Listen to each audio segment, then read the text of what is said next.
It talks about fraternity, equality, social justice, economic justice, political justice, and many other kinds of justice.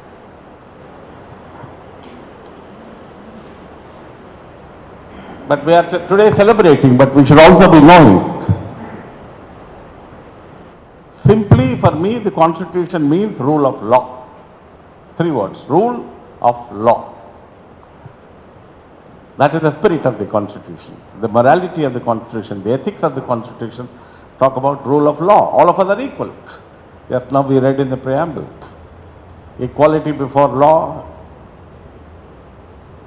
And the Constitution talks about one of the major things, the welfare state. Very distinguished people are there. Murali is an IAS officer, Gopinath is here. Talks about welfare state. Welfare is the Constitution. And ఈ దేశంలో ఇప్పుడు ఒక debate కూడా జరుగుతుంది. ఈ welfare ఇవ్వాలా, ఈ freebies ఇవ్వాలా, ఈ సబ్సిడీస్ ఇవ్వాలా, ఇవ్వకూడదా అని. But if you look at the entire spirit of the Constitution itself, it's a welfare state. That is one point I wanted to make. The second important point I want to make, the idea of India. Again, three, 4 words, the idea of India. What is the idea of India? Secularism, socialism, social welfare, social justice, economic justice, political justice. That is the preamble of the Constitution. Just now we have read. And the reality is altogether different in this country. Unfortunate. After 75 years of democracy, where is social justice? Where is equality? Where is equity? There's some kind of a bulldozer democracy in this country. They're just simply bulldozing people, the poor people of this country. I don't know what is the data which all of you have. Almost about 40% of the people in this country live below the poverty line. Our Constitution talks about social justice and economic justice. And our Constitution, as I've said, is a welfare state. Unfortunate. Take, any dimension. Take any dimension. I just, in the morning, look at, Article 12 defined the state against the fundamental rights. Where are the fundamental rights in this country? Where are the rights for poor people? Adivasi rights, tribal rights. For everything there is a law in India. For everything. And we are the only country in the world where so much of legislation is there, law is there. Every law we violate. Every law we violate. Ravi keeps writing about, in newspapers about all laws relating to agriculture, farmers. Every law we violate. And then Article 14, considered the most important of all fundamental rights, guarantees all citizens right to equality, equal protection of the law. Article 14. I have several articles, Article 15, 16, Article 19 talk about fundamental rights. But where do we stand? Just before I conclude, because there are several people who have to speak, take any index in this country. Take, Human Development Index. Among the 180 nations, we are 150. 150. Human Rights Index, we are 140 among 180 nations in terms of violation of human rights. Hunger Index, we are 111. Am I right? Yeah.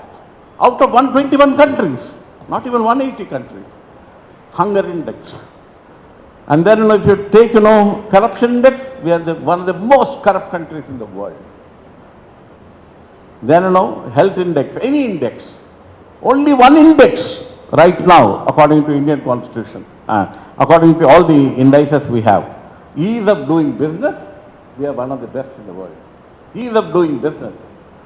We are allowing everyone. That's how, Ambani's, Adani's are growing. During COVID, all of us were suffering, but their income was every minute, it was growing by a couple of lakh rupees. So look at it. Last point. When you talk about Constitution, Constitution means institutions. Legislature is an important institution, law-making body. People are supposed to be making law in this country are breaking law. 44% of the people who are sitting in Indian Parliament and assemblies are having a criminal record. 44%, not according to me, according to parliamentary record, Secretary of Parliament. 44% are having criminal record, rape record, murder record, extortion record, corruption record. Today only Deccan Chronicle says 35% of the people who are contesting elections today in Telangana are having criminal record. All institutions. One of the major institutions called the legislature. The other institution is executive, civil servants. I hope Murali will agree with me. Neither they are civil nor servants. All right? Unfortunate. Civil servants, they are supposed to be, who are the people who go to a collector or to Mandal revenue officer or any other, poorest of the poor go. That one institution is also not functioning. It's highly corrupt. Then judiciary.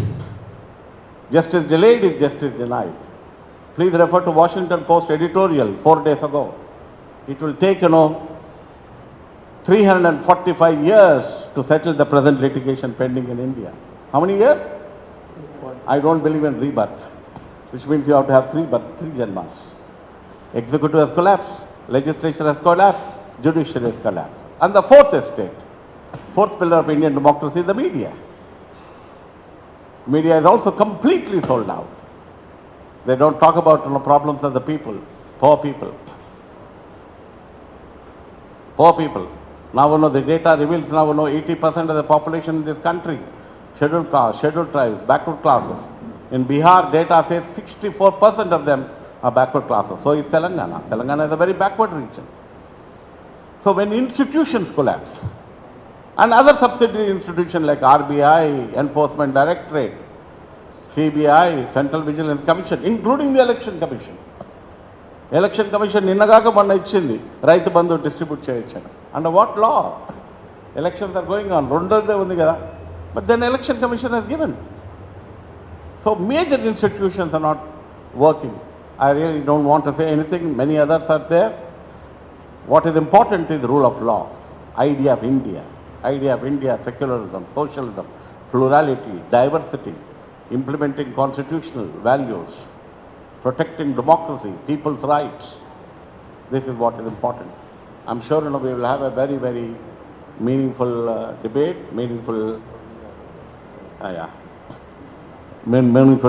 dialogue. Now, I request Mr. Akkoneru Murali, as all of you know, is in the forefront of raising several issues concerning Telangana. And he has been an IAS officer for 30-35 years. Now he is in the people's movement. He is traveling across the state, trying to educate people, create awareness, knowledge. Let's hope that we will have a good government, a government which is transparent, a government which is open, a government which is accountable to the people, responsible to the people. That is what we expect. Governance means accountability, responsibility, openness, transparency. He has got plenty of experience in terms of governing this country. I request him to speak.